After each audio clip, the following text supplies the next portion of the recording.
Dnes sme v rámci festivalu Art of Slovakia zabezpečovali audiovizuálne služby a mimo toho iného sme natáčali aj rozhovory, ktoré pôjdu do dokumentu. Na natáčaní si vždy obhliadneme ten priestor a predstavíme si najlepšiu možnú verziu.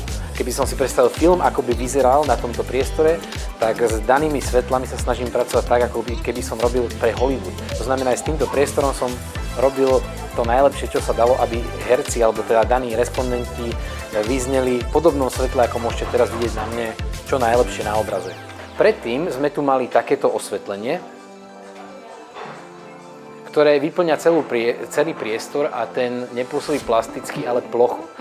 Keď sme vypli hlavné svetlo a použili sme toto naše svietenie, zrazu sa ten priestor rozčlenil a ten záber nabral hĺbku, ktorá je vlastne cinematická. Tento konkrétny deň som bojoval s hlukom, keďže sme v priestore, ktorý sa nedal prenajať komplet celý a my tu celý deň pizúkali deti a štrngali tu poháriky a bojovali sme s tým, ako sa dalo a myslím, že na tom výslednom zvuku sa to bude dať zakamuflovať.